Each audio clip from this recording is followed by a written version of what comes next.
I'm Shailaja Tripathi, Senior Assistant Editor at Outlook Business. And today I invite you to a conversation with a very interesting personality, Kadhambari S Viswanathan.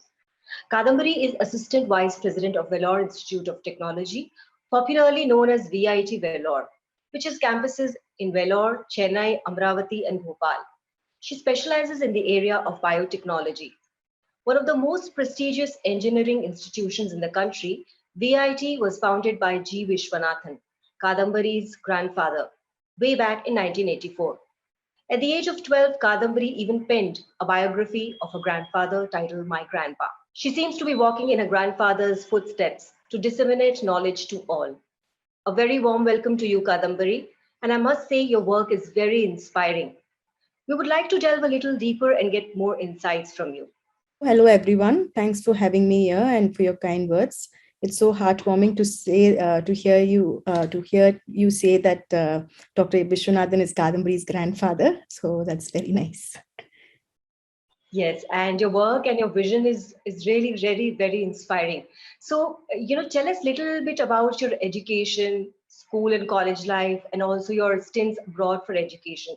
How did it all start? So I was born and brought up in Vellore. So all my schooling was I have done in Vellore, and I did my bachelor's in biotechnology from VIT itself.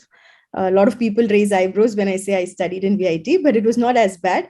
But I would say it laid the foundational years of my career. So it heavily molded the way I am as a leader, because I'm always student centric. I see it from the other side of the table.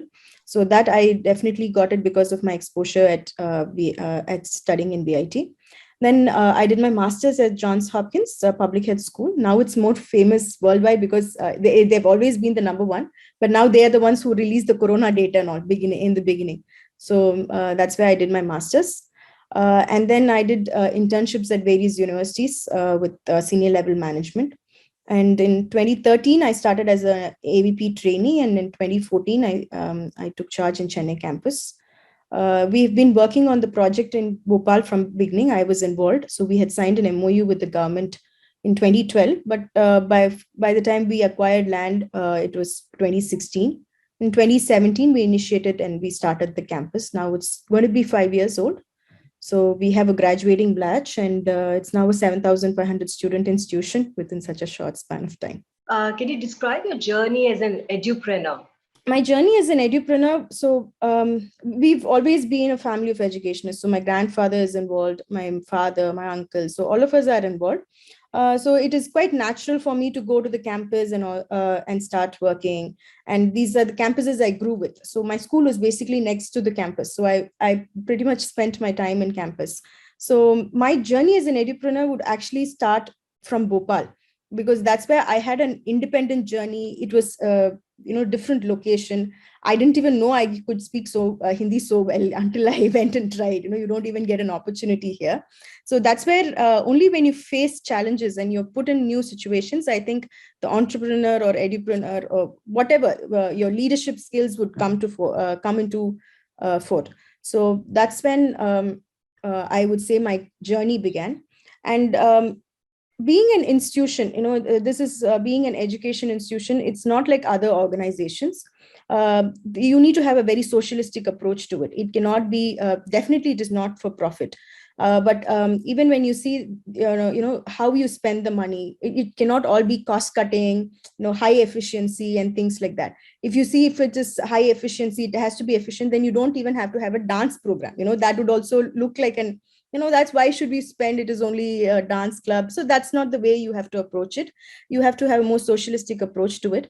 And we are a very diverse institution at Bhopal as well, which was quite surprising to us. In fact, we have more than 200 students from Kerala now studying. So that is all quite surprising. So we need to maintain the diversity in the campus. At the same time, put the uniqueness of Bhopal also on the map.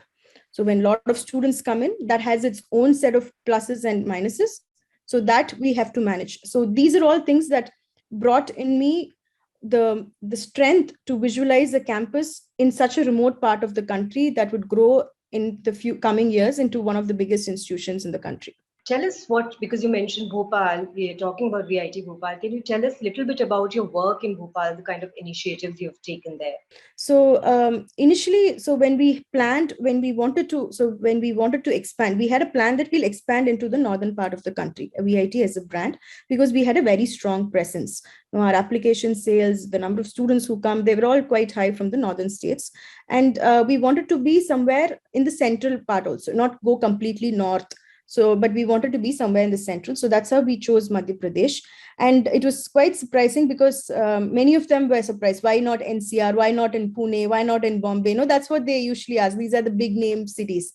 So we wanted to go to a place like Vellore, where Vellore was one of the most backward districts, and we have turned it heads around. Anywhere you say I'm from Vellore, they say is that the place VIT is. So we also wanted to go make a mark where there is very limited access to quality education. And if you see the gross enrollment ratio, any educational stats of Madhya Pradesh, it is always below national average. So despite that, we took a risk and we have invested, and it has paid off well.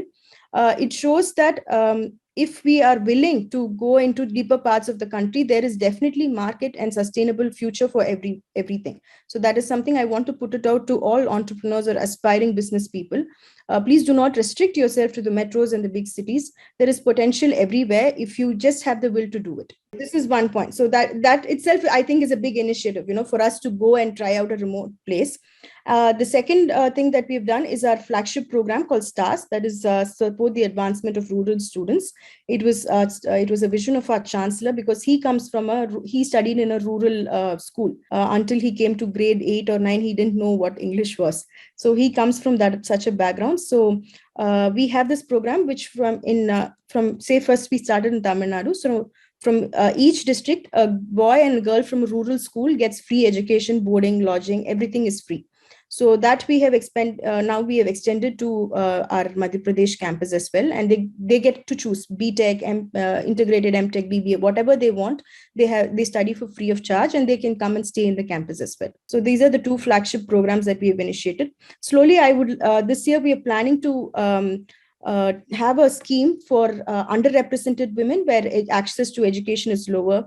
So we would like to target girl students from such background and provide them with fellowship and scholarship, and also motivate within the community to push the girls to go and study higher education. Okay. And you also have something called Caltech Yes, that's right. in VIT Bhopal. Can you tell us a little bit about that? So those are all the philanthropic new initiatives that we have taken. Academically, if you see the two biggest plus points in USP of VIT Bhopal, the first thing is we are a 100% doctoral faculty institution. We were the first institution and only private institution to be so. We've still maintained that. That was 5 years we've maintained that record. So, and we have very good faculty. We have faculty from over 13 states now. So that's also a very diverse population. So that's our first biggest strength in the academics. The second is, of course, the launch of Caltech, which is collaborative and active learning through technologies. We don't have normal classrooms. We have very few limited normal classrooms. The rest are all what we call designed as studios. So these studios are teaching. So usually what happens is the classrooms, the teacher comes, teaches, and then you go to the lab and you do one experiment. But here the studio is a collaborative setup. So it's like a round table setup. So the teaching and the practical happen simultaneously. So that's how the classes were happening. Of course, those setup are not being used now because of the pandemic, but we've tried to virtualize our labs. So the students, even when their teacher is teaching, so online, they can take certain softwares and work. And we also have a lot of activity-based learning.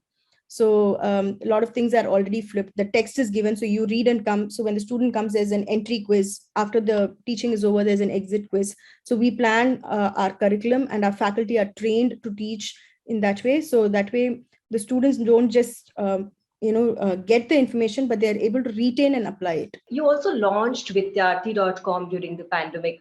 Mm-hmm. What was it like? What were the challenges, and how do you see it growing in the future? So digital education has always been in my mind. In fact, it's been there for a longer time because of the starting of Bhopal and all that. I didn't find enough time to put my efforts on it. So, but the seed was sown, I would say, way back in 2014, 2015. I've had this in mind. Now with the tech space really booming, and I was also of the concern that it is getting over commercialized. So I thought we should have a edtech company which has the ethics of an legacy institution. What we have built and the trust we have built is a very big legacy. For 35, 40 years, we have done something remarkable. We need to bring that legacy and that quality into an edtech platform, and it should be a lifelong learning destination, not restricted. When we were discussing what are the potential markets are usually the entrance exam coaching and all that. So we have refrained from breaking that content because I want the students to learn, not to be coached because it takes a lot of effort to keep the mobile phone and be looking at it. So I don't want somebody to be coached or as a training. But if you have passionate, I think libraries are becoming a little dead these days. Going and renting a book and reading it.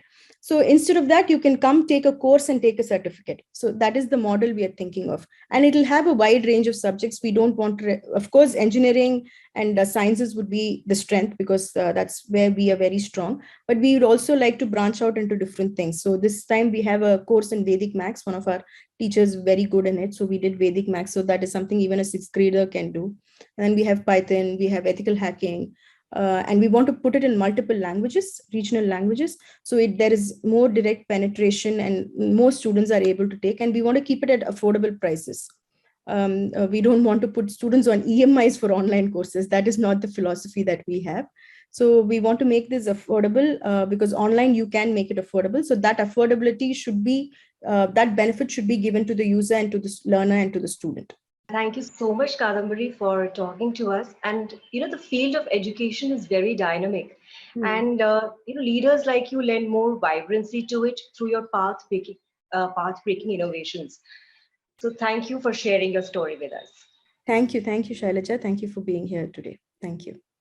And I'd like to thank Outlook Group for taking this time and to interview me as well. Thank you.